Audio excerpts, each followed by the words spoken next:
chat? You miss us? Well, you missed us because we weren't there. Sook was in the background. But you guys, thanks for stopping in and hanging out with us today on this beautiful Wednesday. Thanks for hanging out with the Super Stash Bros right before we got started today. Boys, we've got game 3 of the NBA Finals for you guys tonight. Welcome to the All Sauce team. We are, okay. Now, we're 5 minutes late starting, but I just want to say that the motherfucker, we were there waiting, but the problem is that when these guys, Shags, when you don't leave me more than a couple minutes to make the room, I can't do it in time. So you got to leave me more than like 3 minutes to do what I need to do. So, yeah, shambles. It's okay. Appreciate you guys stopping by today for the All Sauce team. Welcome to the channel, brought to you by Betting News and our sponsors at Bet Online. Get a $1,000 deposit bonus at Bet Online with the QR code right over there in the top corner of the screen. Thanks for hanging out with Shaggy. And you can make a separate room. No, you can't. You literally can't. You can't set everything up on StreamYard previously. It doesn't matter. I'm just fucking around because I really wanted us to be like starting at 5, but I couldn't literally like do it. It's okay. I gave everybody the time to take a pee break. You know what I mean? I'm just leaving it alone. Excited to have you guys here. That's Vsauce. That's Just Sook, and I'm Sweatpan Jesus. Excited to have you guys with us to talk Game 3. Boys, we've made it to Dallas. As you guys and chat knows that the Celtics got the job done first 2 games in Boston. It was pretty handily in Game 1 and Game 2. I guess let's talk about a little bit what happened in Game 2 before we kind of dive into what's going to go on in Game 3 tonight. It's going to be awesome that we're going to watch the game with you guys as always on playback. It's going to be sick. We will be right there, playback.tv/betting news. As soon as we get out of here, there'll be a link for you guys to go and get involved and hang out with us while we watch the game live. We'll obviously cook up a parlay for you guys, the Saucy 3. And chat, the Saucy 3 has already been cooked. The Saucy 3 is ready for you guys. We have discussed all day what we are going to put together and have for the game tonight. So, gents, first of all, how we doing? Ready to fucking party tonight? I know it's nice to have it's a weird Wednesday sauce time, but we're chilling. We're ready to rumble, and we got a nice game in front of us. What do you guys doing? All right? Yeah, Kobe said weekend starts tomorrow on Stash Bros, but according to me, weekend starts today because we got Game 3. It's Hump Day, and let's go Celtics. I'm so pumped up. I love that we've been doing these shows for every day of the finals. Gets me bricked up because we love our NBA around here, and it's going to be a long summer regardless of result in this one. But it's been fantastic to see, especially that Game 2. That Game 2 was really, really fucking exciting. Mavericks really kept it close, and I feel like we're pretty on point with a couple of our reads from that one. So I can't wait to get into Game 3. I'm very interested to see what adjustments the Mavericks make this game, because if you look at it, the Celtics actually shot poorly against the Mavericks comparatively last game. So we'll get into it, but we think it's a Tatum night. I do. Yeah, it's interesting though. There's a couple, obviously. I would assume, and I think we can talk about this for a little bit, that we're probably not going to see Kristaps Porzingis tonight. I would assume that we're probably also not going to see maybe Kristaps Porzingis this entire rest of this series. We will obviously find out. We have thoughts. I don't know. I was saying that. I was saying that yesterday, but we'll get into it. SPJ, please finish. No, I was just saying that, like, I think he's obviously been a difference maker for this team all season. He's been a difference maker. How many drinks do you have? You've literally taken sips from 2 different beverages in the last. You got a beer down there. You got a Gatorade. What else we got? We talked about this on Sunday. I am in my white girl era with my multiple beverages. I haven't cracked the seltzer yet, but it's coming. It's coming, right? I gotta fuel up first, right? Hydrate, and then we'll rock some seltzers. Twist my arm. It's 5 o'clock for me. It's beer time. So it's getting close. Yeah, so Kristaps Porzingis obviously made a huge difference in Game 1 and Game 2 coming back, and then Game 2 went down again with. I'm not even going to try to pronounce what the injury is. It is an injury to the connective tissue to the part of his like leg, the tibia or the fibia to his ankle. There's a pretty detailed doctor breakdown of that particular muscle or tendon, I guess is what it is, but it didn't sound very good. And it looks like he's pushing to play, but we'll talk about that in just a few minutes. The one thing that I wanted to throw out to you guys just about what happened in Game 2, thank you, Crutch. distal medial reticulum. That sounds like something you're gonna do to somebody. You're gonna reticulum. Yeah. Damn It's it, the Crutch, you beat me retinaculum. to it. It's what is it? The retinaculum. Oh, it's down there by the- retinaculum. yeah, it kind of supports it's the ligament down there in the ankle area. He said it kind of happened late in that third quarter, but they let him play on it for a little bit till Joe took him out. He's been walking around.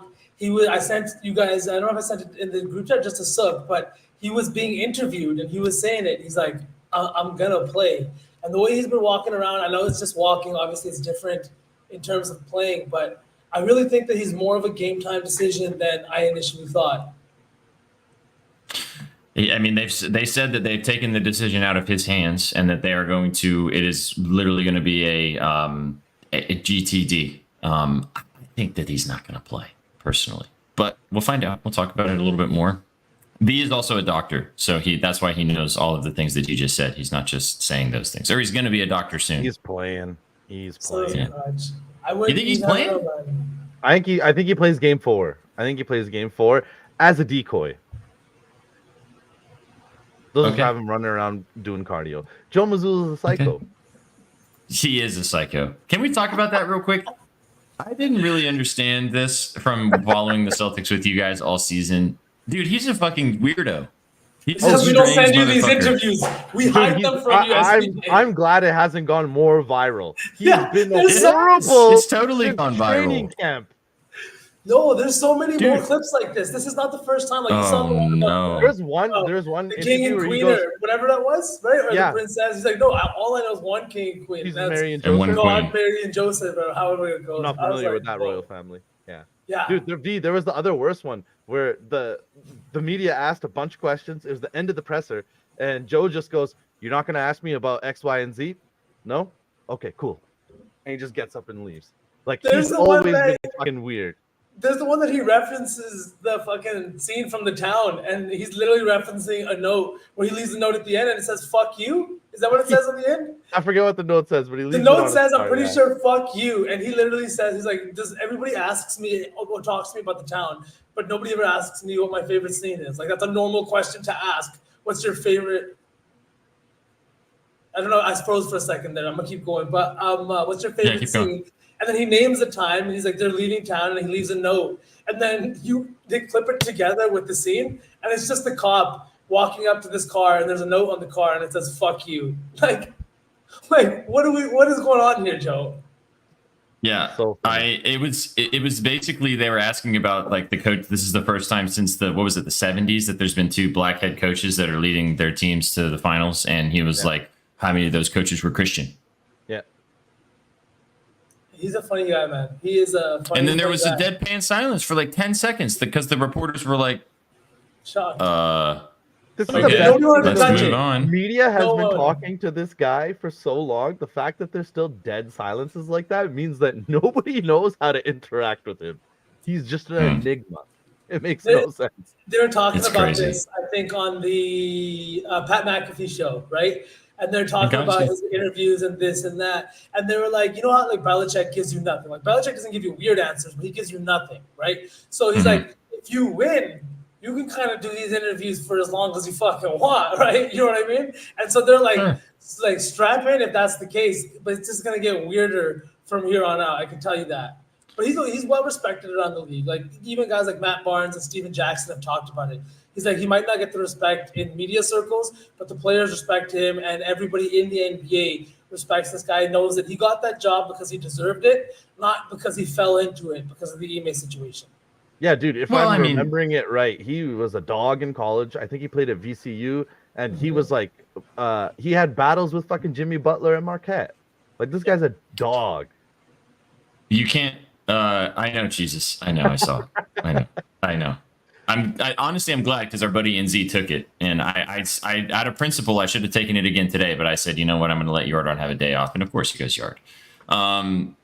No, I just think that it's interesting that he. So you guys, you don't win 60. What did you guys win? Like 63, 64 regular season games? 64. 64. Of course, you know off the top of the dome. Of course, you guys win 64 regular season games. You know, the head coach gets his flowers. Like, I'm not saying he's just a weird guy. And we are going to talk about this basketball game, and we try to talk about stats and stuff with you guys. We try to dive into the game, and we obviously try to have some fun with you guys. But before we do that today, let's talk about this for just a second, because V sent a really good clip talking about this in our group chat, and I think you guys have all seen it all throughout the timelines of what you guys have been following with ESPN and the NBA and stuff like that.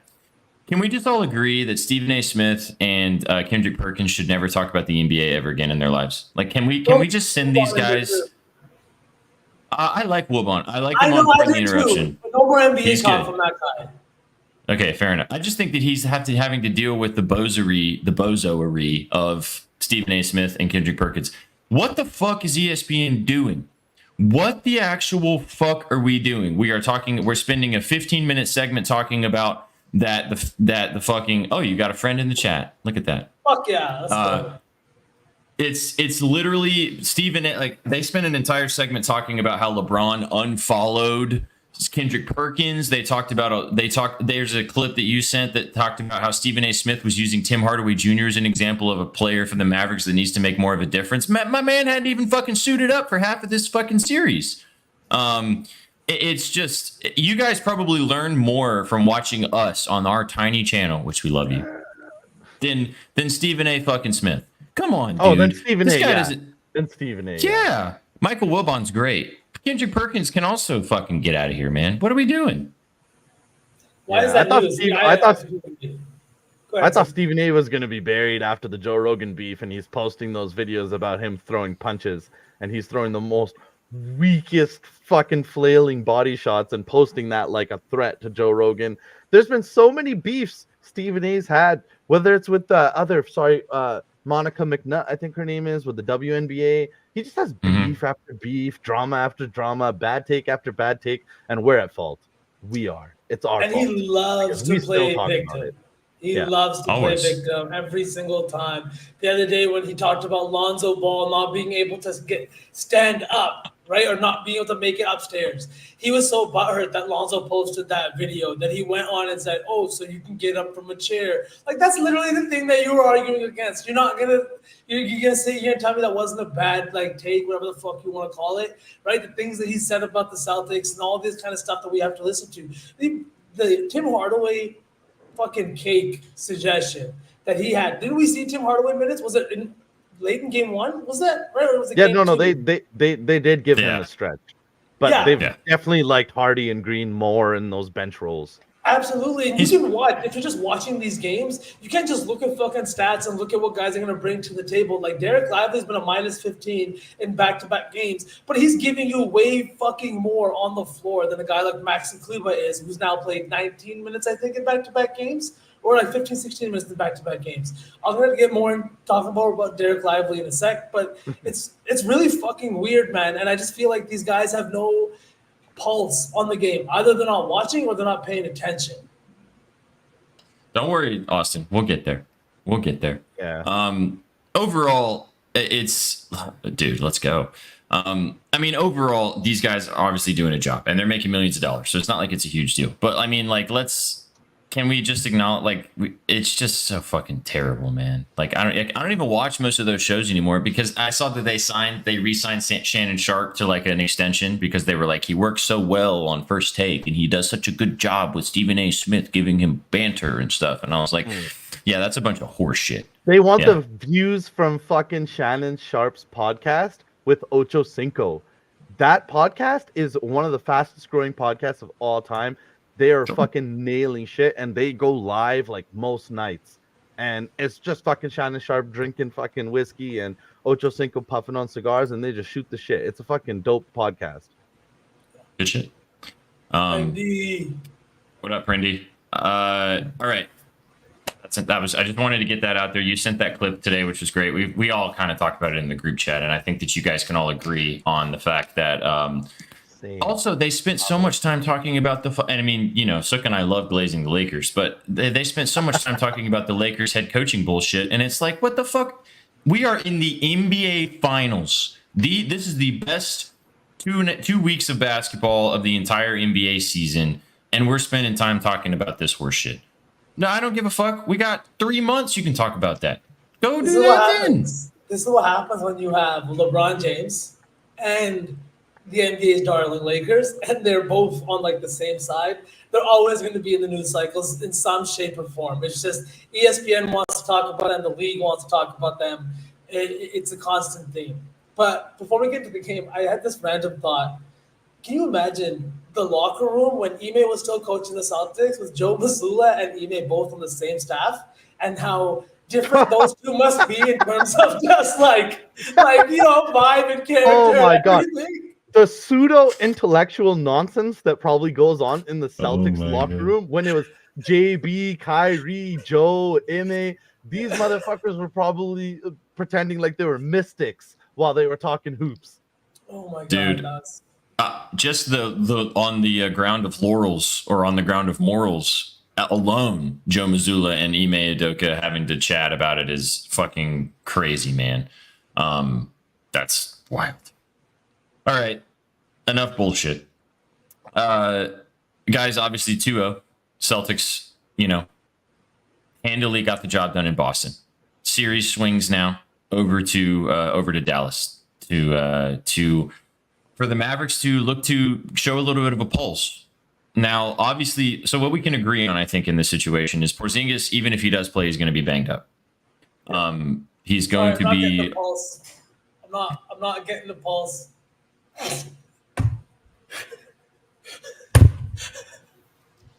Shaggy wasn't even this bad when the Chiefs made the Super Bowl.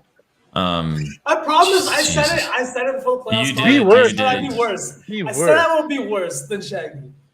You did. All right, let's talk about this game tonight. We've got the Mavericks, who are, interestingly, boys, at this moment in time, they're still 2.5-point favorites or 3-point favorites, depending on your book. So the Celtics have only been not favored twice this season. Did you guys know that? They were underdogs 2 times. In both of those games, they got clapped by 10+ points. You know who bet them in both games? You did.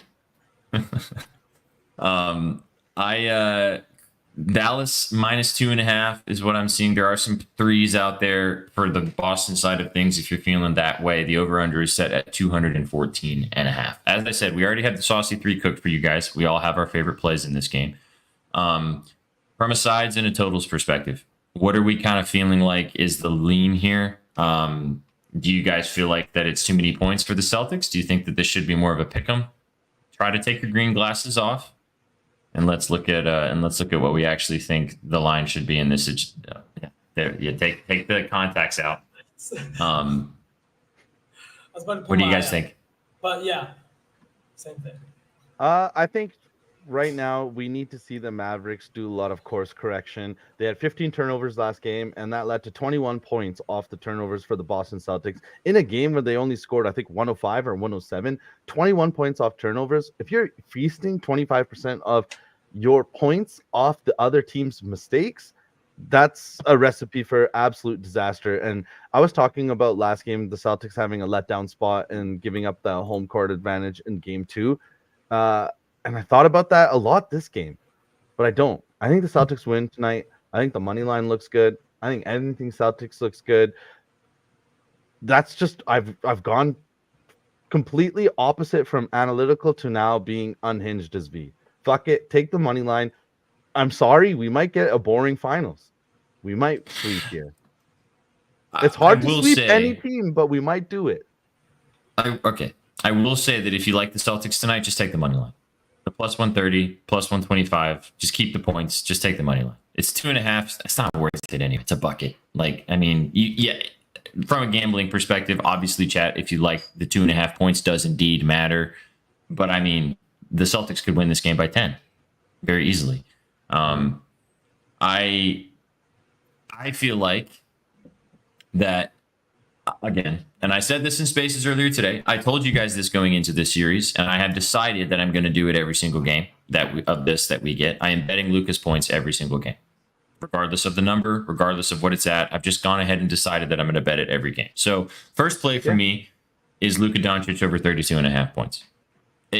I'm not going to sell it to you guys every single game because it's the same sell job every game. I'm going to take it every game at this point. I've just determined that he's probably going to get it more often than he's not, and I'll probably profit if I take it every game. It's at home. It's higher than it was last game. He obviously got the job done last game, just barely. But I feel like that we are due at some point in this series for Luka to have a 40 bomb. And I feel like that tonight could be that night back at home. I even am going to sprinkle him for 50 for plus 3,500. Do I think he scores 50? Probably not. But who knows? Maybe we get an overtime. Maybe something gets a little bit wild in this game. I agree with the chat on Crazy Pellet. I feel like Kyrie's the wild card here. He's been awful first two games of this series. Himself. He was really bad game 1 and game 2. And he's been great the whole end of the season and into the playoffs, which, we've talked about this. Yep, we're going to talk about that in a second too. I just feel like that if the Mavericks are going to win, Luke is going to have a big game, and Kyrie has to remind everybody that he's been really good the last half of the season and into the playoffs. I sent you guys. I went right back to his 20, please, bro. I just say at this point, I'll pass it to V, kind of get some thoughts from you. I sent this to you guys earlier today about the Mavericks, because we've talked about it on the show a couple of times, and they finally actually posted how bad the Mavericks have been on wide open jumpers. Mm-hmm. And I can't remember the exact percentage because it's not right in front of me right now, but they've shot like 8% from wide open threes besides Luka, the entire starting lineup from the Mavericks. 8% in the finals. That's so bad. And we've talked about it. They've missed so many open or very makeable shots. I feel like maybe back at home, some of that starts to stat correct itself a little bit. So wide open shots in the NBA Finals. Dallas is 6 of 24 for 25%. Boston is 13 for 36. So Boston's actually had more looks at wide open threes. And the NBA defines a wide open three as no defender in the vicinity of, get this, 6 fucking feet. Yeah. Well, but that stat you just read includes Luka. I'm talking about without Luka, because Luka's probably made 3 or 4 of those shots because it's Luka. It's just crazy, and I feel like that some of that might correct itself tonight, coming back at home for the Mavericks, especially like PJ Washington, for example, could have a little bit of a better run at home. Kyrie probably is going to play a little bit better, but I know that it's the Celtics. So V, what's your kind of takeaway from side total thoughts of what you kind of think about this game before we kind of start diving into a few props and stuff like that? Dude, honestly, you guys both set me up perfectly. I think this is the game that goes over. The 212 and a half point total in this one screams like an over spot. I think it's a bit of an overcorrection. This game's not going back to Dallas. 214 now. 214 now. See, there you go. There you go. Exactly. I still like it at that number. Honestly, I'm sad that I missed the 212 and a half. But this is going to be a game backs against the wall. This is much an elimination game as game 4 down 3-0 is, as 3-1 down 3-1, as any kind of other situation like that, right? This is as much of an elimination game. Luka, we know how he responds in these kind of situations. I know he's going to have a big game. I've said it before. I think he can drop 40 and the Celtics still win. And I think that could be a game like tonight. But if that's going to happen, it's going to take a big game from guys like JB and JT. They're going to both have to have this big game to kind of neutralize the 40, 45 that Luka's capable of putting up. He had 23 in the first half last game, and then kind of, like, I wouldn't even say it's the law of averages because I don't think that applies to Luka. He's an enigma. But 9 points in the second half is more uncharacteristic than anything I've seen for him in this playoff run and in his career. I don't think that's going to hold. I don't have big belief in Kyrie. I think this is a matchup nightmare for him across the board, no matter who's on the court, whether it's like Drew Holiday, nightmare, Derek White, nightmare, JB, not a good matchup. Even JT has been seeing him on the switch, and we've seen them try to put Kyrie and Al Horford in that one-on-one island, but Horford has done a fucking great job of playing one-on-one defense against Kyrie and Luka and not let them expose that matchup like we kind of saw in that matchup against the Pacers. Yeah. Right now, with also, sorry, V. Oh, but go ahead. KB fucking insane amount of stocks in 2 games. You know how painful it was that we took the block and he had 3 fucking steals. Yeah. Oh, it was shit. I hated it. Yeah, exactly. I actually I took his over 2.5 stocks at plus 136 for a normal amount of money, so I did okay. But the fact that the block was my play was very sad. Drew Holiday stocks looks fucking sick tonight, boys. 1.5. Sorry, He is Nico. no, that's okay. Drew Holiday right now is playing MVP, like finals MVP, be right like back. kind of basketball. He's putting up the kind of numbers that MVPs do. He's put up 38 points through 2 games with 0 turnovers. That's the second most amount of points ever scored without a single turnover in the first 2 games of the finals. Number 1, MJ, right? Like he's putting up really, really fucking good numbers. And I think this is why Kyrie has not been thriving. Defensively, he's having a hard time. And offensively, these guys are disrupting him. Even when Pritchard comes off the bench, that dude is a fucking like Spicy. Tasmanian devil. He is Yeah.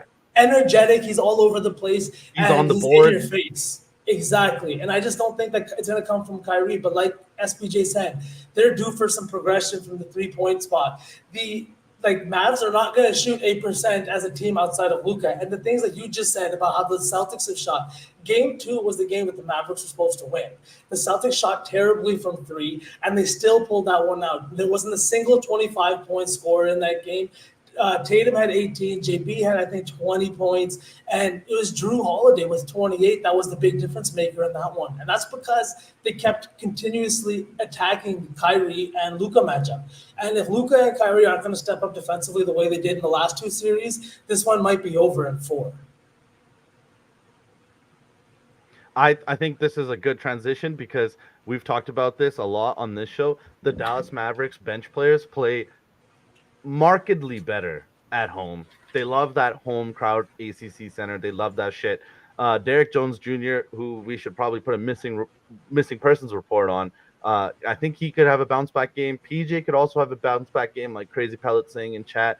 I think if you're looking at this from a perspective opposite of ours, if you're thinking how do the Mavs win, even though we think the Celtics are probably pulling it out, the Mavs win by their role players doing their fucking jobs. Because Luka Doncic had a 30-point triple-double last game, 11 rebounds, 11 assists. He's doing his job.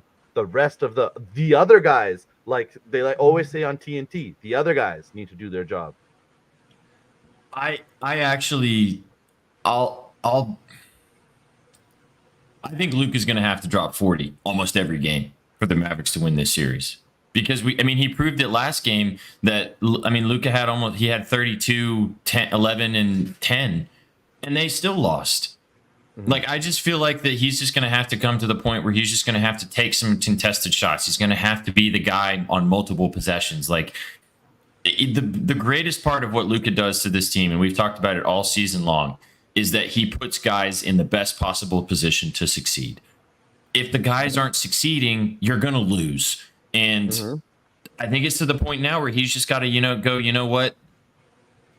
Yeah, sure. I'll give you your spot. I'll give you where you want to go. And if you don't make, we saw it last game. There was a moment where he kicked it out to Maxi Kleba because he was wide open and he missed the 3. 2 possessions later, the same exact play pretty much happened. Kleba was open and Lucas said, nah, fuck you. I'm just going to shoot this contested shot. And he made it. That's going to happen a lot more, I think, moving forward throughout the series because I don't see a way that, maybe Derek Jones Jr. steps up a little bit more like we have seen. Maybe PJ Washington comes back and kind of lifts. He's actually been pretty good scoring. He just hasn't been able to shoot his threes. We saw this when LeBron had his heyday for the Cavs and even for at some points for the Heat. If you surround him with players that can make open jump shots, the only job that you then have to do is make the open jump shot. If you do not make the open jump shot, you're going to lose. That's why the Celtics are so dangerous, is because they have 6 or 7 players that can make the open jump shot and can get their own shot. Yeah, fuck off. Can I be petty for a second? I just want to say we need You can the be other petty half. for 40 minutes for all I care. Let's go. We need the other half of the greatest backcourt of all time to fucking show up. Yeah. Well, sure. Dude, he's been, and this is a great point. Kyrie has been awful this series. Just piss poor, dude. He was so bad in game 1 and game 2. And he has to play better. Otherwise, this might turn into a sweep. And I think tonight's going to be the night where if we don't see some life from Kyrie, maybe the Celtics do win this game. And then it's really back up against the wall. But I just feel like that Kyrie's tonight has to step up. Otherwise, this is curtains. I will say this too. There's been a lot of talk about crowd noise, not just in the finals here, but we saw with the Celtics and the Pacers. People talking about sound mixing, fans in the stadium saying it's loud as fuck here. We don't know what the fuck you guys are talking about. But then we have JB coming out after game one saying we need you guys to be louder. Now, is that an indication that they weren't as loud? Whatever the hell it was. Now we have Derek Lively making comments saying, I expected it to be louder in there. It wasn't that bad, but I'm excited to go home. I really, really think that this Mavericks arena is going to be fucking on one tonight. I think that everything we're talking about in terms of how their players do at home is now something that I am seeing memed. Like people are making TikToks and fucking like skits about how players play better at home and then can't play on the fucking road, right? I really think that this is something that fans now are aware of, and it's gonna have an effect on what the stadium's like. I'm also intrigued to see how well our Celtics fans are going to travel down to Dallas because they've been doing it through the entire postseason. You know what I mean? I'm wondering, do we see any Celtics fans in Dallas tonight? I wouldn't be surprised. We'll see some green peppered in there, but Dallas fans are pretty good about it. I think the arena will be loud. We're not affecting shit. This isn't like Celtics playing Toronto, right? In fucking January. This is the NBA Finals. This is definitely a lot of oil money from Texas that's going to be buying up these tickets. Did you see what Rick Grousbeck said, though? The owner? He's like, we're not here to make money. We're not in the business of making money with the team, right? We'll be paid in parades. I was like, fuck, man. Yeah. I will die for this man right now. So, respectfully to both of you guys, the Mavericks are winning tonight. I know that I've said it for the last two games, but the Mavericks are winning tonight. Yeah, they're covering too. I like the 2.5. I'm probably not going to end up betting it just because I don't love it as much as I just want to watch the game and watch my props cash. But I like the Mavericks tonight in this spot. I think the Mavericks get the job done. I think Luka has a humongous game tonight, and I think that the Mavericks take care of business. I think they win maybe by 4 or 5, maybe even by close to 10. I think that the okay, flip it, mods. This hasn't happened yet. That ugly ass face I just made. That was disgusting. So it's been pretty good about being pretty mediated throughout this whole thing, but he's just totally gone totally green now. So I'm having to be the sole person up here. We have not played that well, and we've won 2 games. Great. Now you're in another arena. Let's see what happens tonight. I think Luka could drop 50 tonight. And I've told you guys this. Road game. Just saying, yeah. This is also why I hope we lose, so I don't have to deal with this horse shit next show. I do have a play, though, on the Celtics side of things, and you guys have talked about it in the chat quite a few times. These guys both like it a lot, too. I would highly suggest you guys taking it as well. However you want to take it. Wait, what is it? Better see me, Cuban fired the fuck up. Exactly. I really like Drew tonight. Sure. I really like Drew tonight over 10.5 rebounds and assists. Our buddy Prindia, some other people on the timeline have also taken his 24.5 PRA. I like that too, but I like the RA.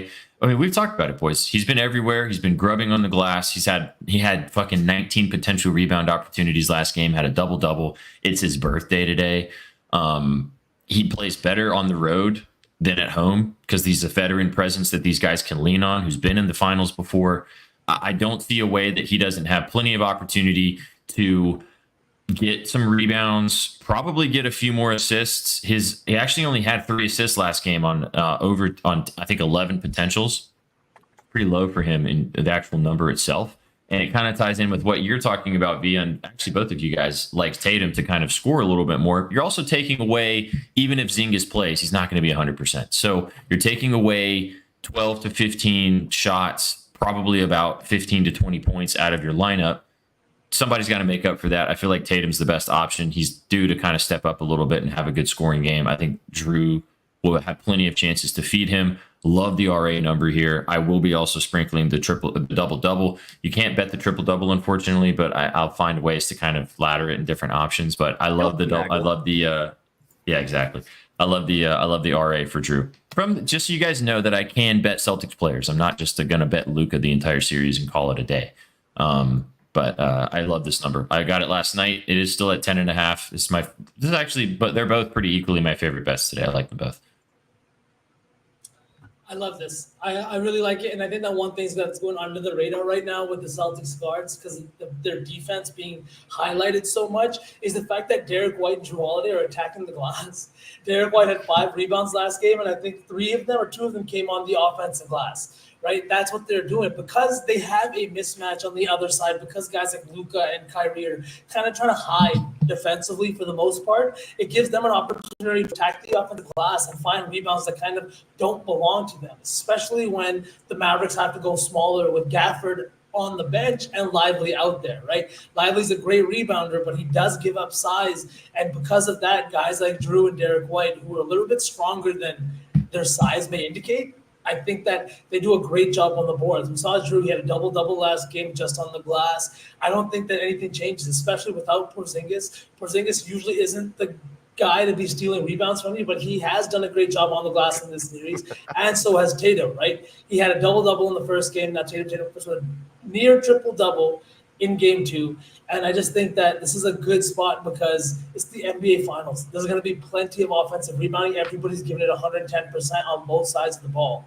And assist-wise, this could be one of those games where they're not going to let Drew drop 28 on them again, right? You got to make somebody else beat you. And if that's the case, Drew might have great opportunities to find guys in the lane or find guys on the perimeter because of the mismatches that he's getting or because of the switches that they're kind of playing to avoid him on Luka or avoid him on Kyrie.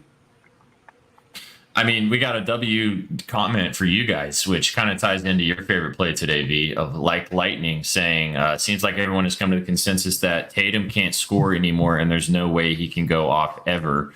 Yeah, give me Tatum lightning? 35 plus for plus 425. I've seen enough. If you're shooting well, just get a little bit. This should have life. Porzingis is out, officially out. Officially out. Okay. I think I'm taking what he's saying right now. Is it It still is. a I game just saw time? Underdog. Yeah, it's official. Oh, He's if it's out? Underdog, Okay. it's official. Yeah, he's out. I mean, Appreciate you, Lightning. shocked. I'm so shocked. Yeah, let's just pivot. Let's talk about data. I love what you're going to say about it. I'll let you just kind of dive into it. It's JT tonight, right? It's JT tonight. I wrote about this. Peep the Scribbles on bettingnews.com. I love being able to put my thoughts down on a piece of paper like that. Well, not a piece of paper, the internet, I guess. Anyways, You Peep the started off Scribbles. so good. I started fantastic. I ended terribly. That was a L landing. But here we go. Tatum over 32 and a half. I'm not just taking the points. I just love everything he's been doing. He's been making the right play. Everyone can talk about him averaging 17 and a half points in the first 2 games. It really doesn't matter. He's up 2-0 in the finals. He also leads the series in rebounds and assists, funny enough, among both teams. He's been playing fantastic. Finished with 12 assists last game. He had 18 potential. Now, 14 potential assists in that one, but he took 22 shots, even though he was still passing the ball with the same level of frequency. And I think a lot of that has to do with because of the Mavs, the way they were playing him. In game 1, they threw a lot of doubles, triple teams at him, but in game 2, we still saw that same kind of defensive game plan, but they kind of cut back in the amount that they were doubling him and tripling him because they realized that other guys are getting free looks at the net. Guys like KP were having a field day. Now, I know KP's not out there today, but I just think that this is a great spot for Tatum to kind of step up. The volume's there, 6 of 22. He's putting up numbers his idol would have adored. 6 of 22, right, Kobe? That's Kobe numbers, right? R.I.P. Mamba. But I fucking love this spot. The volume's there. The shot's just not dropping. It's going to start to drop eventually. His 32 and a half points and assists is not a normal line for this guy with the way that he's been playing. He's added the facilitating to his game. Now, let's up the scoring. It's on the road. Him and JB are going to have a big game tonight. Like everyone talks about role players, the Celtics have role players too. They have guys that are young that haven't been here. Sam Hauser, Peyton Pritchard, guys like Derek White. I think he's playing his first finals because last year was his first year with the Celtics, right? So Derek White wasn't on the finals team 3 years ago. He wasn't on the finals team, yeah, no. Yeah, so these are guys that are playing in their first finals as well. Now they're going to a hostile environment in Dallas, up 2-0, really hoping to kind of secure this. And if nerves were ever going to be a thing in this one, I think this is the perfect time for JB and JT to step up, take the reins of this team like they have on so many occasions. Yeah, man. I mean, it's funny. Sook actually said he really liked Tatum points, and I liked. I knew you wrote about the PA, about that boost that Fam just mentioned. I could see Luca not getting a double double, maybe not getting 10 rebounds or 10 assists. That is either just free money that they're handing out, which sometimes they do every once in a They while. do. It's a plus Or he's- 130. I can see it. You know what I mean? A little free money. Yeah. A little free cheese.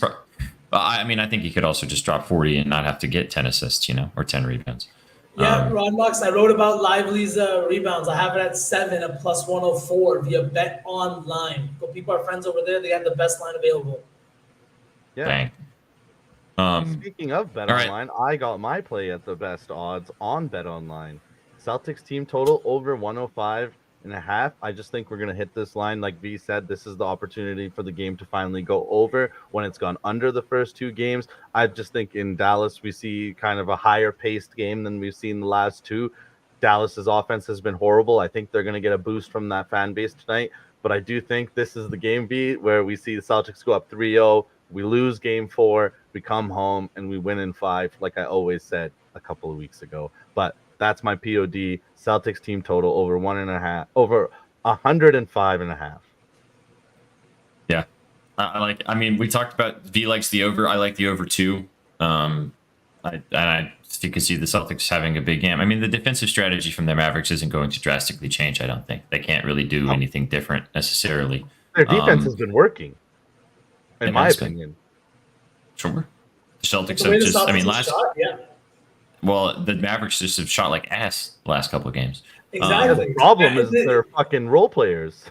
And the funny thing is, 100%. we were all expecting fireworks in this finals, and I know Game 2 was full of like great moments, and Game 1 was maybe a bit of a blowout. But the thing is like Tatum hasn't had a big game. JB Sook was texting me this like no 35-point game from a JB or JT. We haven't had a 25-point game from any of the stars of the Celtics besides Drew in the last one, and nobody from the Mavericks has had that kind of finals moment yet that you're expecting from the underdog, right? Because it doesn't matter if it's a 1 seed, 2 seed, 3 seed.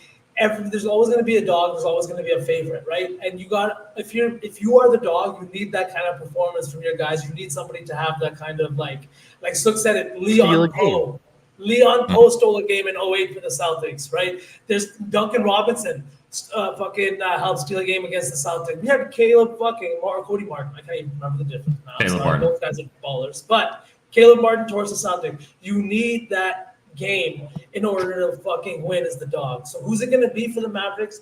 Who's going to help Luka? Tim Hardaway. It's going to be Tim Hardaway. It's going to be Tim Hardaway, apparently. Stephen A said it's going to be Tim Hardaway. No disrespect to Tim Hardaway. I actually think he's a good player, but you're in the NBA Finals and you've been out of the rotation for weeks, my guy. I don't think they're going to reach down into somebody who's out of rhythm. No. I mean, they did. That was just, it didn't work. Yeah. All right, so we talked about our favorite plays.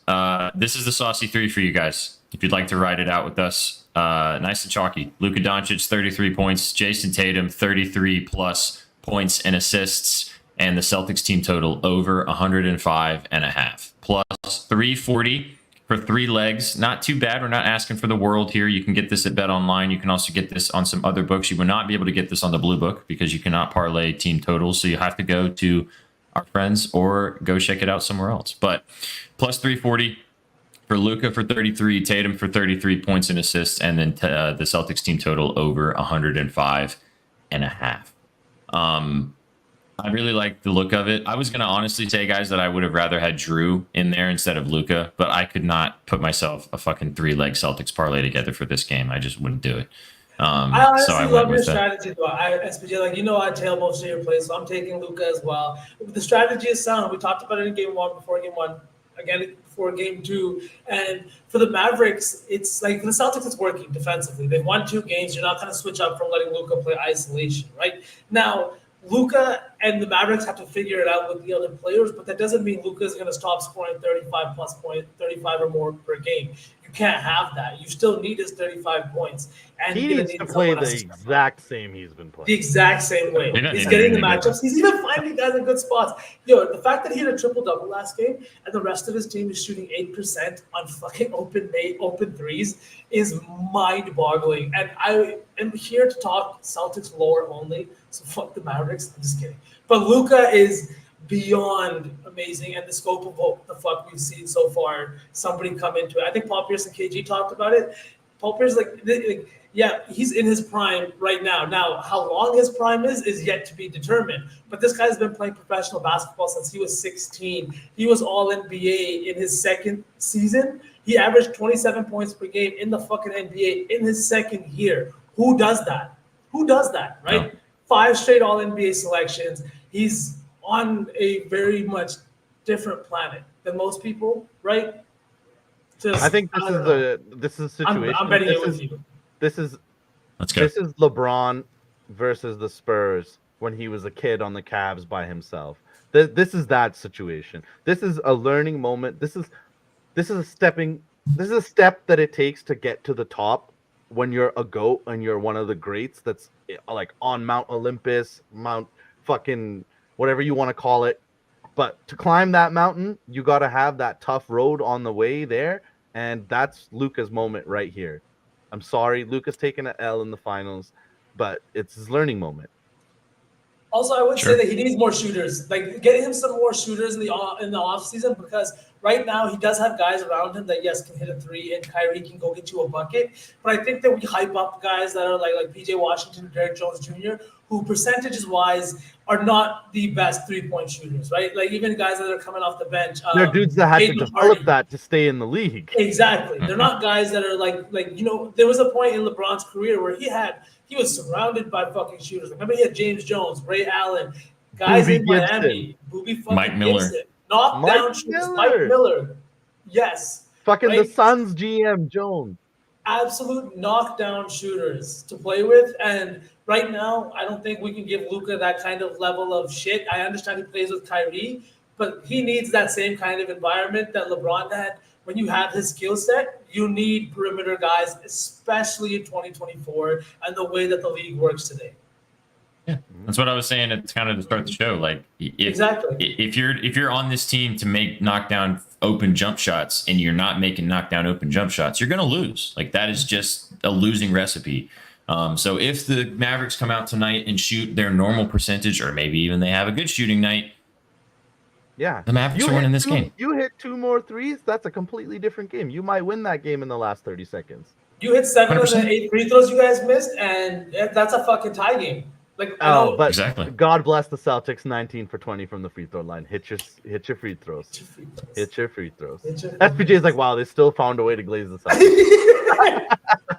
Let's cook a lotto because we did say that we wanted to cap this off at an hour, so we give ourselves ample opportunity to go get some dinner and get kind of a little bit of a lull before the game starts at 7:30 Central, 8:30 Eastern. A reminder, guys, come and hang out with us. You can watch the game with us live for free on playback.tv/betting news. We'll be posting it in just a little bit on the Twitter account. We'll also be posting the Saucy 3. We'll go over it with you guys one more time before we get out of here. But guys, I feel like tonight could be the night that we see fireworks. We've talked about it throughout the whole series. There's going to be one game that there is. Maybe tonight's that night. Good night for a lotto. Where do we start? Do you guys want to roll with maybe Luka for 35 or 40? Is tonight the night that Luka goes bananas? I think 35 isn't going to be high enough, but I'm down to take his like even 40 piece. I say we like get his solo- unhinged with this. I mean, I have fucking coins on Tatum triple double plus 1,500. So like I took it again. It could okay. be cake, but like it could not be. Who knows? I was thinking more of the Drew double look, but we can roll with Tatum if you'd like. Realistically, they both almost hit last game. We could also take Tatum to score. I mean, we're going to get good value. His 27.5 is his line. I mean, Tatum for 35 is plus 450.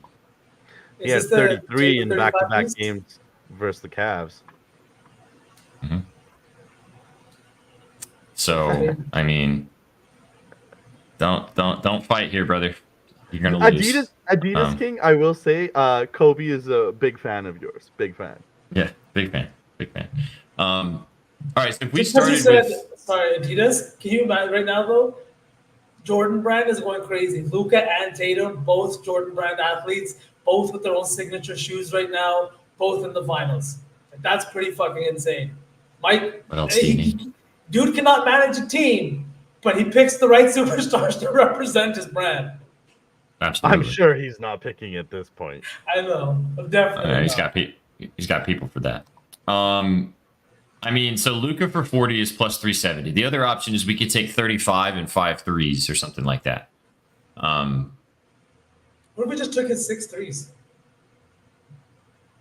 Because we talked about it before game 2, the fact that he is a little bit like, I know that he didn't actually have any back issues or anything like that, but the thing is he's taking a lot of threes. He's going to shoot him. Hitting a lot of threes, and 6 is definitely not out of the question. We had a similar lotto in game 1 where we had him at 6, Tatum at 4. Tatum has been not historically, but for career-wise bad from the 3-point line in the fucking playoffs this season. I think he's shooting sub 30%. If he's gonna have a big game, it's gonna include the 3-ball dropping. It's just how he is. He's not the kind of guy that's gonna have a 40-piece on just straight up fucking 2s. Or should we be taking shoot JB, the guy who might win Finals MVP? I think we throw him in there too at 25. Okay. I mean, so if we take Luka for 6 threes, I can get down with that. Plus 350. Do we want to take Tatum for points or threes? We Points. can take his alt points. Plus 195. It's not really great. Should we leave Tatum out of this then? No, we can take Tatum for 30. But then we're double 30. dipping, is my point. Oh, we're double dipping on Luka too. He's double dippable. Is he? He's double dippable. He is just because if I don't know if I can take the heat from chat if Tatum sells our fucking lotto and again. Saucy Free. Yeah, I don't think I can. Okay, fair enough. Okay, so what we could do is we could either ladder Drew. Rusty, we could either this ladder.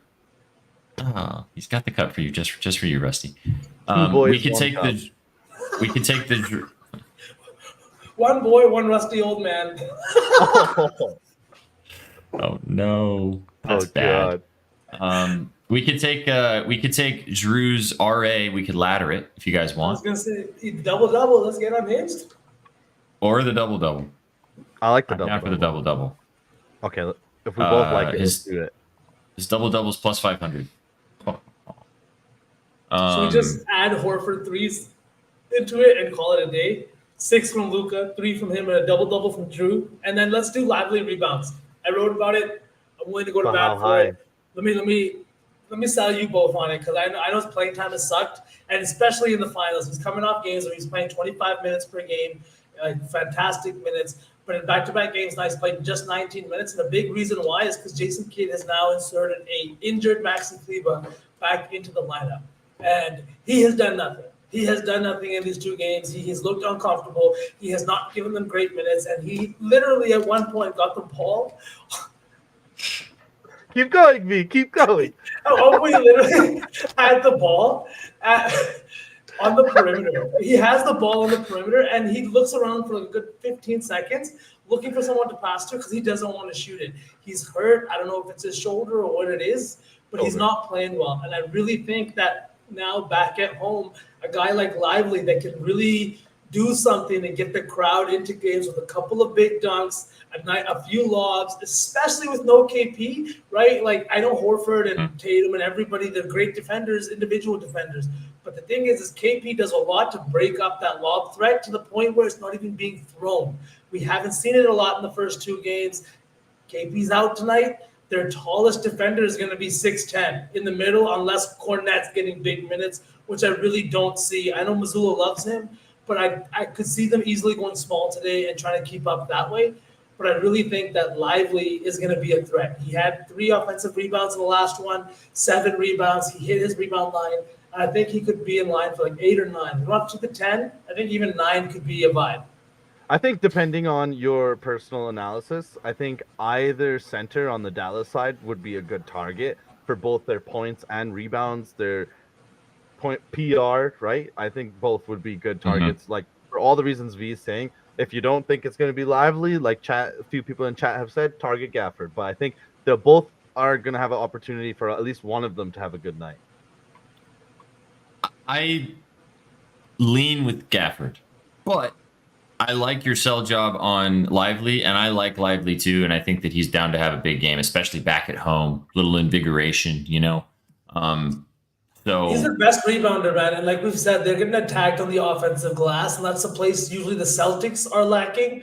And now with no KP, it's the perfect opportunity to kind of flip that on its head, throw your man out there to kind of take advantage of their offensive glass and kind of pull. Like PJ Washington plays like 38 minutes a game in the finals so far.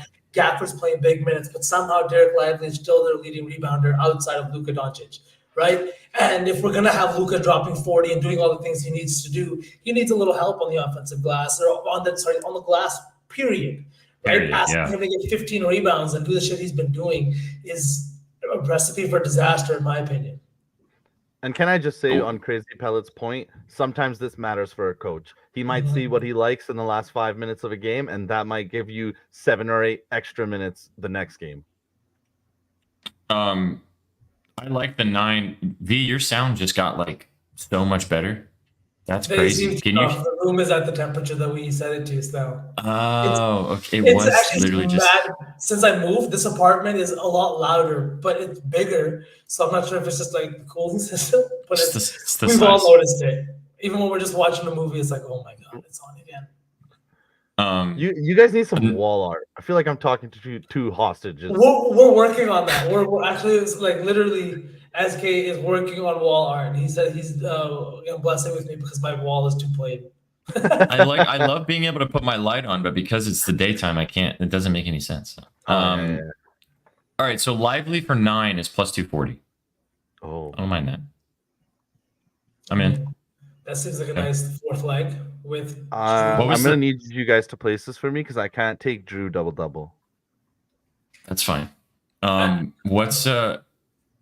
I said Al 3 threes, but we don't have to do that. Somebody in chat was saying it too. I kind of like. So we got Luka 6 threes, Drew double, Lively over 8.5 rebounds.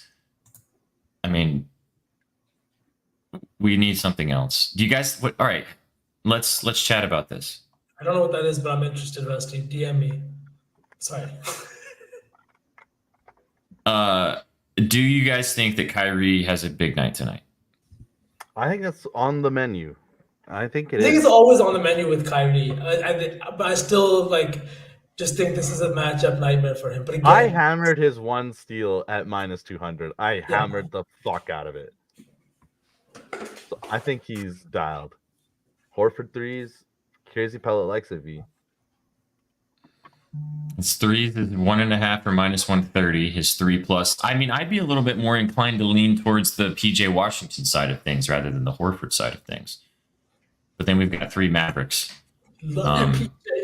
That's okay. B literally can't do it. He's like, I cannot bet this guy again. I cannot have him sell us again.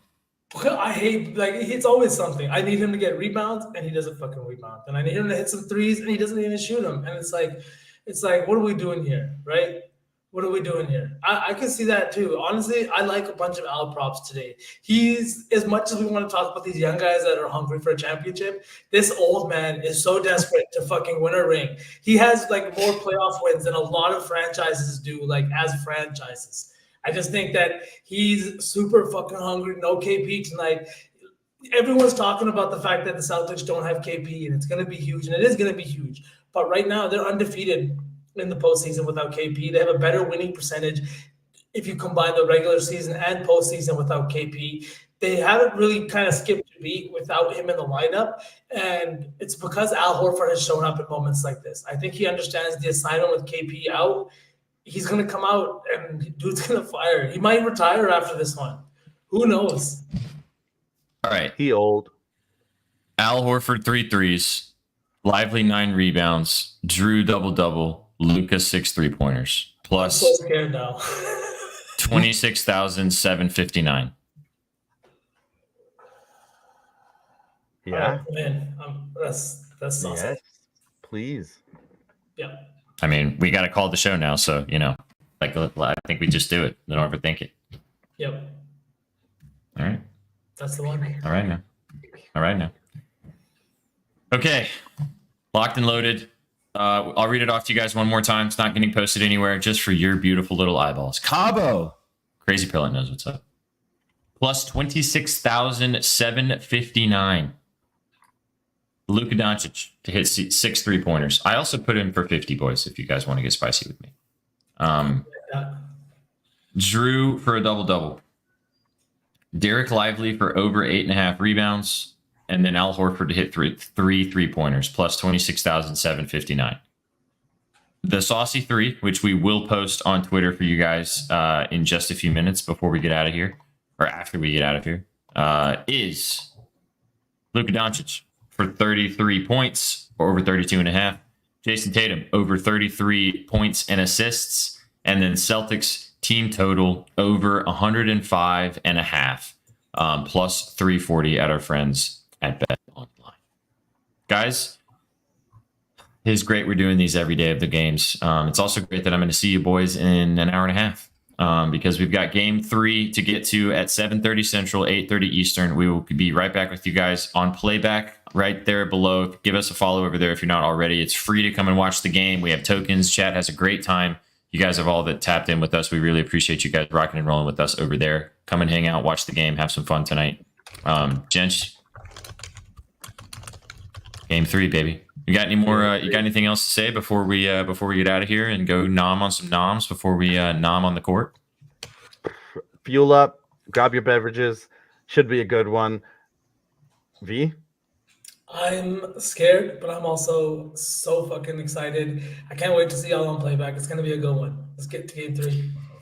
Let's get it, baby. Thanks, Adidas King. Thank you all, everybody in the chat. We appreciate you guys for stopping by and hanging out with us. Thanks for the double dip today. Hope you guys enjoyed the Stash Bros. We appreciate you guys tapping in for the All Sauce team. We'll be back tomorrow with the afternoon bet espresso, the Puckett edition, to talk all about the NHL Stanley Cup playoffs starting tomorrow, or not starting tomorrow, but continuing tomorrow. And like I said, we'll be back with you guys in just a hop, skip, and a jump in like an hour and a half.